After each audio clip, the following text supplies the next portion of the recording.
রবীন্দ্র সাহিত্যে ঔপনিষদিক ভাবনা চতুর্থ পর্ব। উপনিষদের দর্শন ও রবীন্দ্র দর্শনের কিছু প্রাসঙ্গিক কথা।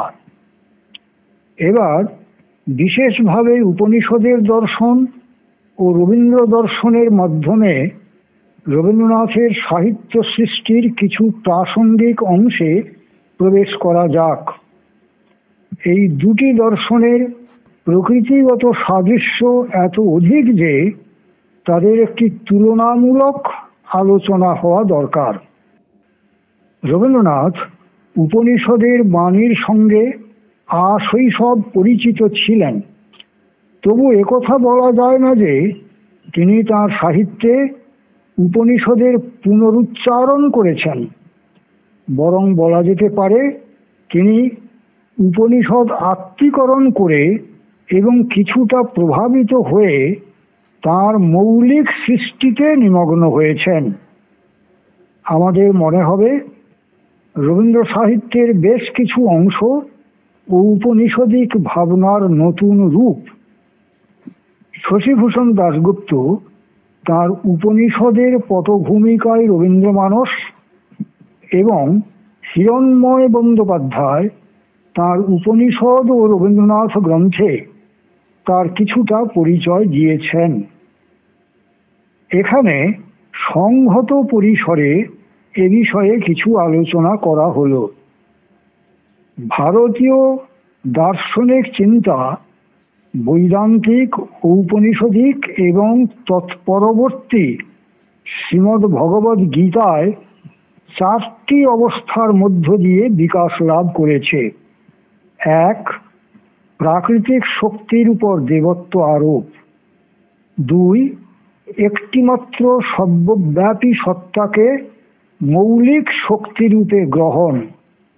তিন, জ্ঞান মার্গে মুক্তি অন্বেষণ। চার, ভক্তি মার্গে ঈশ্বরের সহিত মিলন। ঋগ্বেদের একটি সূত্রে বলা হয়েছে, একংসদ বিপ্রাহ বহুধা বদন্তি। একই সত্য বিপ্রগণ তাকে বহুভাবে বর্ণনা করেন। আবার ছান্দোগ্য উপনিষদে বলা হয়েছে, সর্বং খল্বিদং ব্রহ্ম, সকল কিছুই ব্রহ্মের প্রকাশ। পরবর্তীকালে বেদান্তের একটি উক্তির খণ্ডাংশকে খাড়া করে কেউ কেউ, এমনকি বিদ্যাসাগরও, বেদে এই জগৎকে গুরুত্ব না দিয়ে সবই বেদে আছে এরূপ শ্লেষোক্তি করেছেন। অথচ বেদের সেই উক্তি পুরোপুরি পড়লে সেই ভ্রম নিরসন হয়। কেননা ব্রহ্ম সত্য জগৎ মিথ্যার ঠিক পরেই আছে ব্রহ্ম জীবৈব না পরঃ, অর্থাৎ ব্রহ্ম সত্য জগৎ মায়া ব্রহ্ম জীব রূপে প্রকাশিত হন, জীব ব্রহ্ম ছাড়া আর কেউ নন। তাই বিদ্যাসাগরের শ্লেষোক্তির প্রথম কারণ বোধহয় এই যে তার সময়ে যেসব ব্রাহ্মণ বেদ সম্বন্ধে দম্ভোক্তি করতেন তাদের অধিকাংশই বেদ পড়েননি। দ্বিতীয় কারণ, বেদ সম্পর্কে ভ্রমাত্মক ধারণার বশবর্তী হয়ে জাগতিক কাজে নিষ্ক্রিয় হয়ে থাকার প্রবণতা।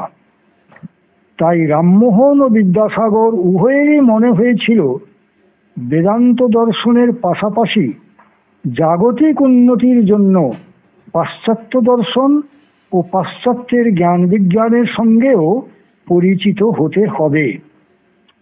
রবীন্দ্র দর্শনে আমরা দেখব এই উভয় মতবাদের সমন্বয়। বৈরাগ্য সাধনে মুক্তি সে আমার নয়, অসংখ্য বন্ধন মাঝে মহানন্দময় লভিব মুক্তির স্বাদ।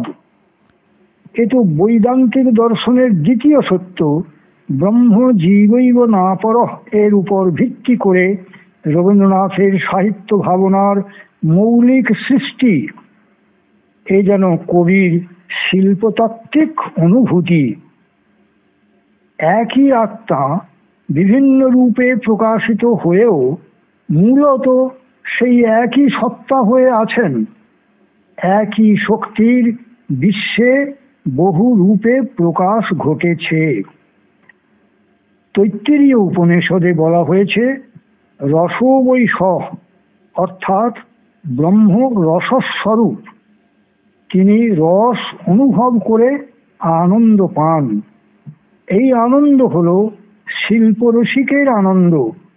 এ শুধু ঐহিক সুখ নয়, এই আনন্দ সর্বব্যাপী। তাই উপনিষদের মানবিকতাও গড়ে উঠেছে সর্বেশ্বরবাদের ভিত্তিতেই। আর রস উপলব্ধির জন্য প্রয়োজন দ্বৈত সত্তার। আবার একই সত্তার মধ্যেও দুটি ভিন্ন দিক, রূপ রস শব্দ স্পর্শ গন্ধের মধ্যে পঞ্চেন্দ্রিয় ও জগৎ।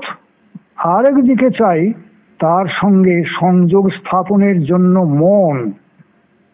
রবীন্দ্র সাহিত্যে ঘটেছে এই দুইয়ের সংযোগ। উপনিষদের শ্রেয় এবং প্রেয় ধারণার সঙ্গেও রবীন্দ্র মানসের সংযোগ ঘটেছে তার সাহিত্যে। উপনিষদ বলেন প্রকৃত ভোগের জন্য ত্যাগ দরকার, তেন ত্যক্তেন ভুঞ্জিথা। আর রবীন্দ্রনাথের গানে, কবিতায়, প্রবন্ধে তা নানা রূপে প্রকাশ পেয়েছে।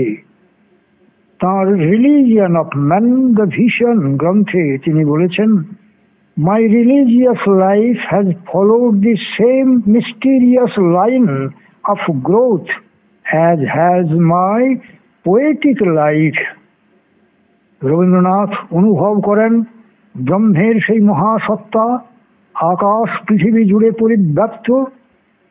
তিনি তাঁর গীতালিতে লেখেন, এই যে তোমার আলোক ধেনু সূর্য তারা দলে দলে, কোথায় বসে বাজাও বেনু চড়াও মহা গগনতলে।